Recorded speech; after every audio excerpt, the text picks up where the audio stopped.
Well, let me go to line 4, and it's Neil in New York. Neil, what's going on?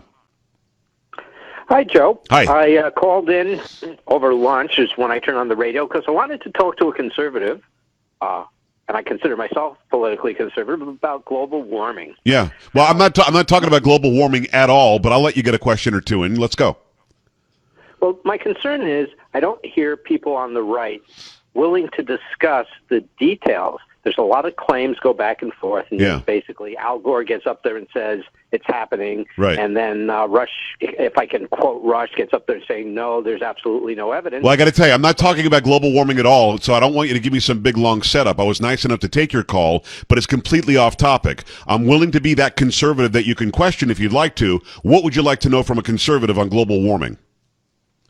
Well, since it's not on topic, can you let me talk to your producer, and your producer and I can talk about a good way to pursue... No, why would you talk to my producer? You're on the air across the nation right now. Let's get down to it. What do you want to know from the conservative on the radio? Let's go. Well, what I want to know from the conservative on the radio is why conservatives don't want to discuss the details and the science. All they want to do is make claims. No, I'm more than happy to talk about the details and the science. What do you want to say? You've taken 2 minutes now, Neil, and haven't said anything. All right. Well, let's start with I believe global warming is happening. Good. Do you agree that it's happening? No, I disagree. What else? Okay. I believe it's happening because of the NASA temperature data. Sure. Have you seen the NASA temperature data? I have. I think it was 0.02 of a degree higher this year than it was last year or something. Go ahead. I'm listening. And what was the trend for the last 15 years? The trend was up a little bit, but before that, the trend was down. And actually, it's the trend up stopped for a long time, and then it picked up a very small amount. What else? Okay, I'm looking at the graph on the NASA website. What graph are you looking at? Because the graph I'm looking at does not show what you just described. I wonder, Neil, if you heard me when I said this is not a topic that I'm talking about, so I don't have a graph in front of me. I'm not prepared like you are, but I'm going to play the game with you. You can ask me any question you want, but then I get to ask you some questions, okay? Hey, go ahead. No, I'm waiting for you to finish because so far you really haven't presented much. Well, the NASA graph and the this and that, and do you believe that it's happening? So far we haven't talked a whole lot, but go ahead. We definitely. I don't disagree with the data. I disagree with the idea that we're somehow causing it through cow farts and SUVs. So that's the difference where we're going to have a dichotomy here. Do you have a specific question that you want to ask a conservative other than those two that you asked when you have data in front of you and I don't? What else? Well, did you and I just come to an agreement that it's happening, and have we moved on to what's causing it? No, we have not. We have not agreed that it's happening because in the 70s we were having an ice age. I'm going to ask you a few questions. Now, you say that you politically generally seem to be conservative, but when it comes to this, you're more of a liberal on global warming or climate change. By the way, thank you for calling it global warming because a lot of people who are on the left and who are progressive realize that it's not happening like they said it was happening, so they stopped calling it global warming. They call it climate change, which somehow is all encumbering. So, let me ask you a few questions. You ready? Sure. Well, are you in New York City, by the way? No, I'm not. Okay, because it says New York. What part of New York are you in? I'm in upstate New York. Okay, are you in the Albany area? Close enough. Okay. So are you afraid I'm going to come and find you, Neil? I mean, you could tell me what city you're in. I'm in San Antonio, Texas. No, I'm afraid that somebody in New York, which is basically a blue state, will get on my case for talking to you. That's really dumb. All right, listen. If you're afraid of the people around you, I can't help you with that. We don't have enough time for me to fix that. All right. What was the temperature where you're sitting right now, 1,500 years ago? I don't know. Well, why not? You've got all the data right in front of you. Just look at your charts.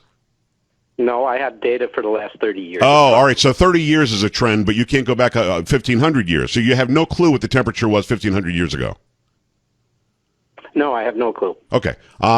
When you go through the annals of history, you'll find that there's one ice age, maybe two, some would say 3 or 4 ice ages. So an ice age is when glaciers cover all the land. We can agree to that, right? That's correct. Did that ice melt? Yes, it did. Why? I don't know. That's data I don't have in front of me. Well, why would you have to have that in front of you? Why does ice melt? Ice melts because the temperature goes up. Oh, so you're so well, hold on a second. Now you and I actually agree on something. The ice forms because the temperature got really, really cold, right? Then the ice melted because the temperature got warmer than the really, really cold that froze it, right?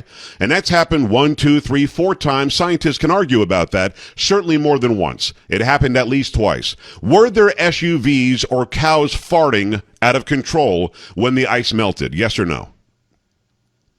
No. So there were no Cadillac Escalades driving around, polluting the air, making the no. Stop! I'm asking you you're trying to figure out why I'm right, and I'm here to tell you don't. Just deal with it.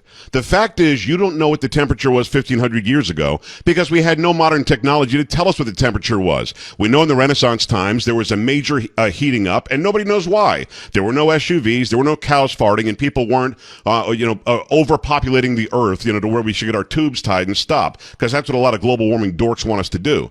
The idea that ice formed, then it melted, then it formed and melted again, tells you and me, because we're smart people, that the climate actually goes through cycles that we probably don't have much to do with. Now, having said that, and having educated you, because you can't give me a good answer as to why that happened, so I must be right, and having done all of that, let's ask one more question. Why do you think it is that we have more intense hurricanes today than we had like in the 60s and 70s? I don't know, and I don't know that that's related to global warming. warming. Yes, it is. If you listen to Al Gore, that's exactly why it's happening. Global warming is causing these intense hurricanes. I'm going to help you out. The reason why we have them is stop, Neil, stop. I'm on a roll here, and I'm helping to educate you. Okay, and don't talk too much. People might recognize your voice and give you a hard time. Did you think that you were going to talk over me? It's not going to happen. No, see, this is what happens when you start kicking somebody's ass when they call in about global warming. I'm going to give you the answer, Neil. You're on hold, by the way, so if you're still talking, nobody can hear you. But I'll take you back on the air so that you can finish telling me how dumb I am and how I don't pay attention to the science because I'm a conservative. The reason why hurricanes are more intense today than they were in the 50s, 60s, and 70s is they're not. What? They're not. We didn't have the technology to truly study the intensity of hurricanes back then.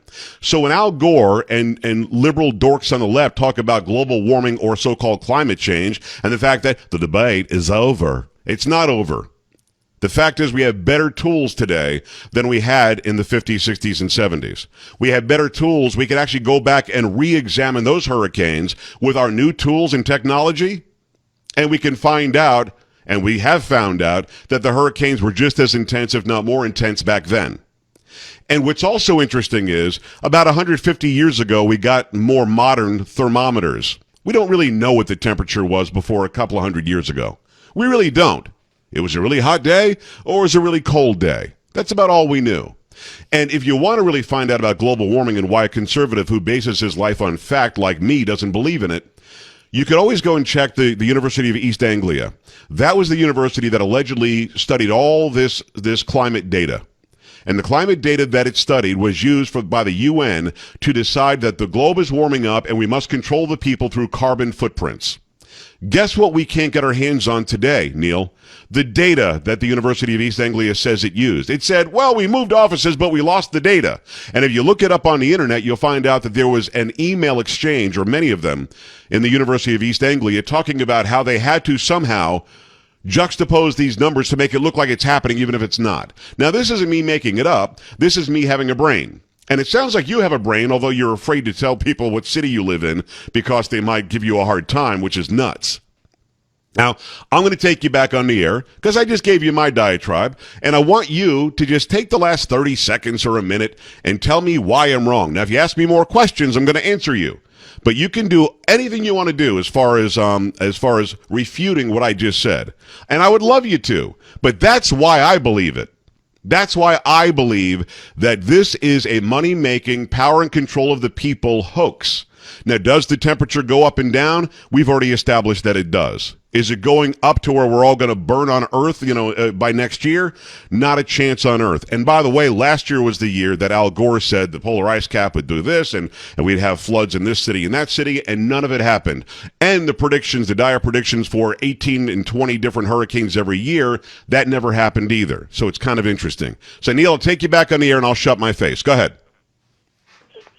Well, I don't know if you told your listeners, Joe, but we just had a a session off the air where you talked and I didn't get to speak. And what you did is I'll put you on hold. See, here's the deal, Neil. When I did it, I told my listeners, Neil is on hold. Neil can't talk over me because he's on hold. Now he's going to tell you that I did what I told you I was doing. I'll take you back on the air, Neil, and I want you to just speak. Say what you want to say about global warming or climate change. I've already told my listeners that I had you on hold. Go ahead. All right. Well, when I was on hold, Joe was talking to me about the hurricanes, which is not the same issue as global warming.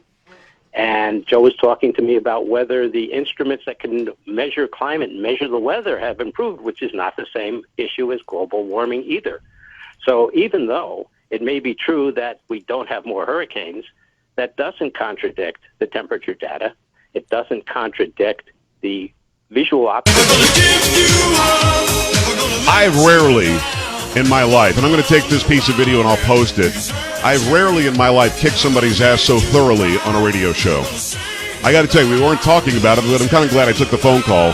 And then what he was saying afterwards just didn't make any sense to me. We've got to go to break here. 1-800-501-7080, joepags.com. Stay right here.